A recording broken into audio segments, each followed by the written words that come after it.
If somebody was looking for a character in East Africa on whom to base a box office movie, the name of a Rwandese man called Felicien Kabuga would have to be at the very top of that list.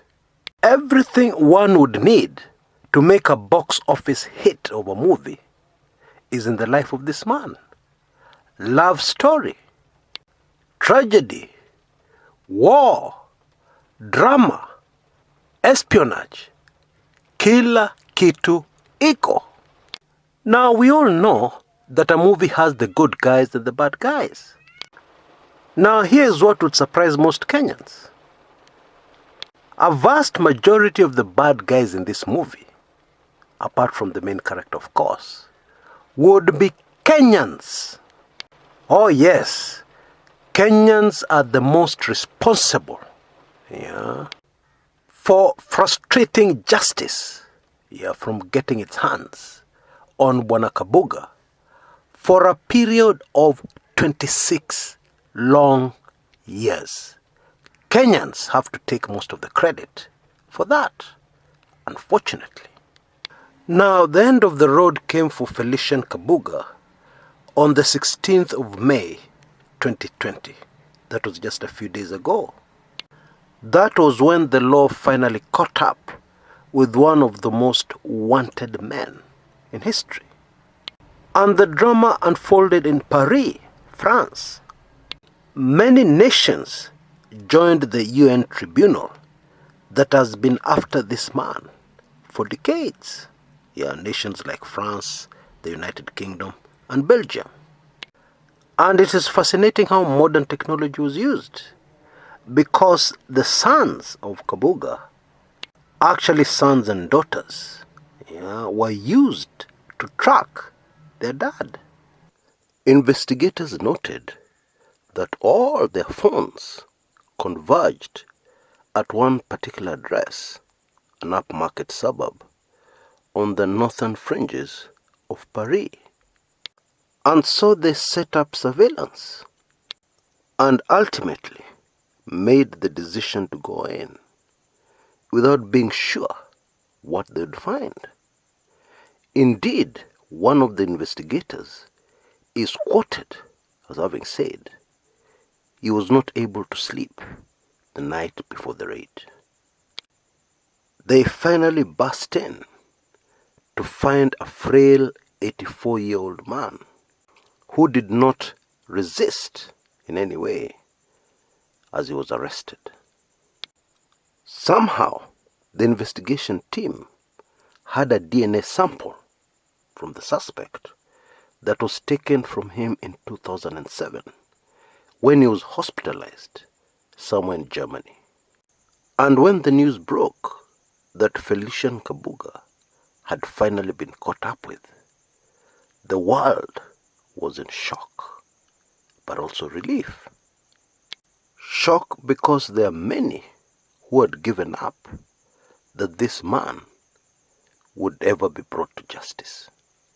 It seemed that he was too smart, too well connected, too lucky to ever be caught.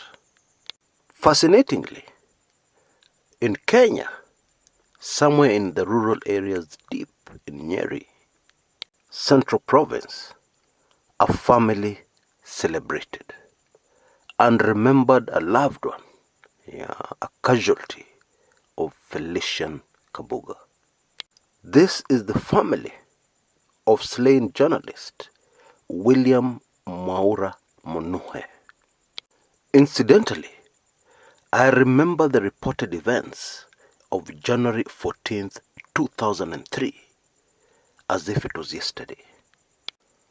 On that day, Kenyans woke up to the puzzling news that a young freelance journalist called William Mwaura Munuhe had been found dead in his house somewhere in Karen. He had a wound, obviously inflicted by a bullet, in his head, and he was found covered by a blanket. And very quickly, the motive behind this hit became very obvious. Munuhe had done some work for Felicien Kabuga. Indeed, that name was strange in Kenya at the time. But after this incident, it not only burst into the limelight, but remained etched on the minds of many Kenyans. And in the course of working for Mr. Kabuga, who was operating under another alias, Munuhe somehow discovered that this was indeed Felicien Kabuga, who was wanted in connection to the very unfortunate and very traumatic events that had taken place in Rwanda almost 9 years earlier, when close to 1 million Tutsis in that country and moderate Hutus had lost their lives in a very brutal manner in what was a very cold, calculated, premeditated massacre. Now, at the time, there was a reward of, wait for this one, 387 million Kenya shillings for information that would lead to his capture. In 2003, that was just a mind-boggling sum of money for anybody, let alone a humble freelance journalist. It emerged that Munuhe was working with the FBI and was in the final stages of setting a trap that would capture Bwana Kabuga.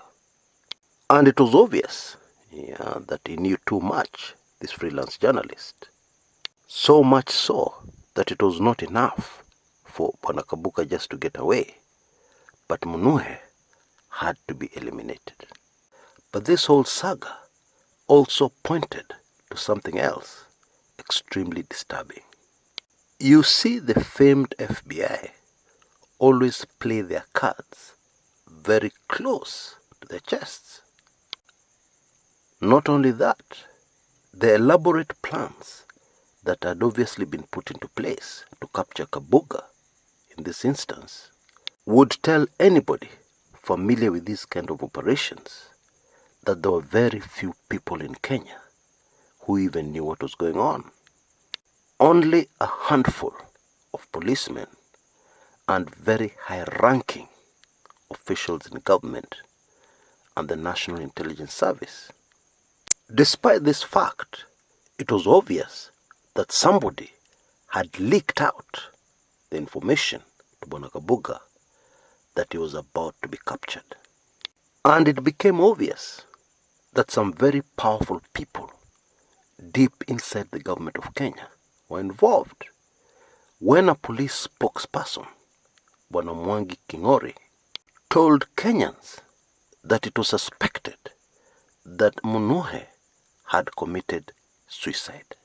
Because it is a well-known fact that enforcement officers this side of the world have a very long history of telling us people who have been obviously eliminated actually committed suicide. It's a way of covering up. This ploy has been used so many times that it is getting very boring. And so, very sadly, this affair ended that way. And despite efforts by the family to get to the bottom of what happened to their loved one, Bwana Munuhe, to date, they have never had closure over this very unfortunate incident. And if Bwana Munuhe had made any plans for the 387 million Kenya shillings bounty, it was never to be. Now, shortly after I launched the Kumekucha blog in 2005, May 2005, I received information that left me in shock for very many days. Very credible sources informed me that Felicien Kabuga's contact was a member, wait for this one, of the family of the late retired President Daniel Toroitich Arap Moi. whom I'll not name today. And suddenly, a lot of things started to make sense to me. And then around January 7th, 2008, the then Minister for Immigration in the Grand Coalition government, Honorable Otieno Kajwang, cancelled and revoked quite a number of diplomatic passports. And it was believed that some of these passports were the ones that were used by Felicien Kabuga to travel all over the world undetected from Kenya and back. Shortly after Bwana Kajwang made that decision, something very fascinating started happening. Sources within the ODM party, the Orange Democratic Movement political party, which Kajwang belonged to, told us that there were plans within the Mwai Kibaki faction of government to water down the powers of the immigration minister. Specifically, the powers of the immigration minister to revoke passports. If my memory serves me right, the idea was to transfer those powers to the Ministry of Interior. But even as we were preparing to post this information on the Kumekucha blog, some even bigger breaking news emerged. About a week after the revocation of these diplomatic passports by Immigration Minister Otieno Kajwang, it was reported that Felicien Kabuga had actually been arrested in Nairobi. This was on January 14th, 2008. Now, fascinatingly, we posted this information on the Kumekucha blog, but hours later, we were forced to do an update on that post where we included the information that I've just given you. Because what happened was that that person arrested was released, and we were told it was a case of mistaken identity. Our sources insisted that indeed they had the right man, but powerful forces from above forced his release. And so once again, Felicien Kabuga proved that he was too powerful in Kenya to get arrested within the borders of this country. And I have reason to believe that it was after that incident that Kabuga shifted his main base out of Kenya, despite his vast commercial interests still in the country. Commercial interests that have been in Kenya for a very long time. Indeed, long before the very unfortunate chain of events in Rwanda, that led to Kabuga being one of the most wanted men ever in history. Indeed, there is conclusive evidence to prove that Kabuga purchased machetes and other crude weapons, which were of course purchased as farm implements or farm tools that ended up being used in Rwanda in 1994. Yep, they came from Kenya. And it was very easy for him to do this, courtesy of his vast number of companies and business interests registered in Kenya. Now, those who know Felicien Kabuga say that he has always been a very humble man, very nice man, easy to work with, very reasonable. Indeed, those who knew him always found it very difficult to connect him to the unfortunate events that happened in Rwanda in 1994. But his fellow countrymen were keenly aware of the fact that Bwana Kabuga was always very cool until he introduced any topic to do with the Tutsi tribe in Rwanda. Bwana Kabuga, of course, is a Hutu. And we are told that this hatred for the Tutsi has been in the family for many, many decades. Indeed, even Kabuga's father had the same inclinations. However, we are told of a story that made this hatred even worse in the heart of Bwana Kabuga.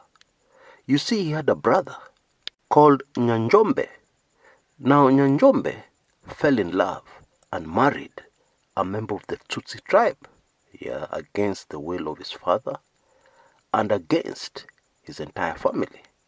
And clearly, it was true love, because when the couple finally broke up, it is said Nyanjombe was never the same again, and he obviously never recovered from it. And then in 1982, Nyanjombe made contact, with the love of his life, and they sat down at a bar somewhere in Rwanda in what was supposed to be a reconciliation. However, when both of them were very intoxicated, drunk, Nyanjombe drew out a gun and killed his lover and then himself. We are told that this incident really affected Bwana Kabuga and just made the hatred he already had even worse, much worse. Now, it is widely believed that sometimes, in this life, things can happen that can just make you snap. If this is true, then this very unfortunate love story of his brother may have been what really snapped something in the brain of Bwana Felicien Kabuga, a very reasonable, good man, an excellent entrepreneur, who had a dark side that the world to date can still not understand. Until next time, this is Chris Kumekucha.